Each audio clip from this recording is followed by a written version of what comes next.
This video provides some tips for finding photographs of well-known photographers using Google image search.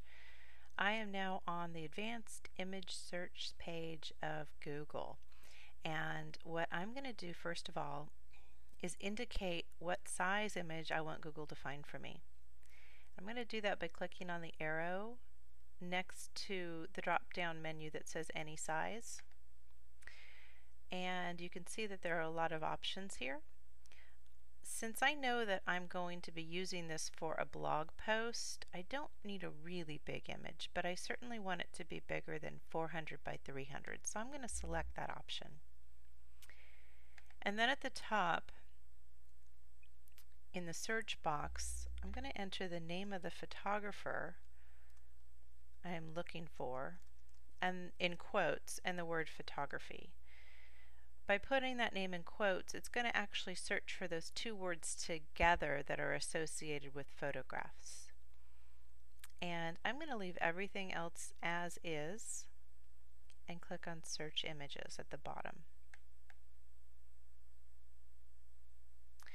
Now here are my results. Now you may be tempted to just pick an image from here, but what I encourage you to do is really spend some time analyzing the results, because these images may not actually be by Helen Levitt. So part of your process here is critically deciding which one is by Helen Levitt and which one you want to discuss for your project. So one way to tell, you may think, oh well, I can tell just by clicking on an image and seeing where it was posted.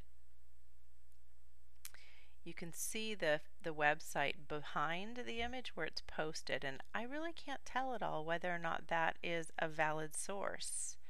It's posted at ShaneLavalette.com.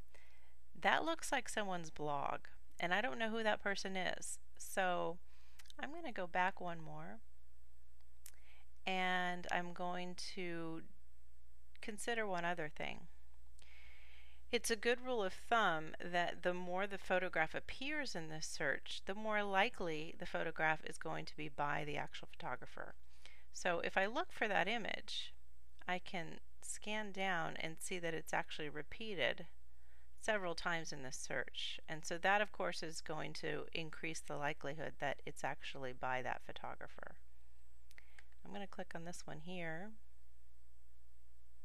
This is also posted at an org and an .org, and an org can be a little bit more credible. Usually that's some kind of nonprofit. So what you could do is actually go to that website and try to understand something about the person who created the site. And if the person has credentials that makes him or her a valid contributor, then that's a more likely site than just a random blog or website with no identified author. So those are some tips that I would offer to you to help you select your image. So I'm going to go ahead and choose this image. Now what I want to do is go to the right where it says full size image. And remember, that's how I locate the URL for the image. It has to start with HTTP and end with JPG. So I'm going to copy that to my clipboard. Again, copy is Command-C on a Mac and Control-C on a PC. And then I can paste that into a Word doc or some other document file for later for when I'm ready to add it to my blog.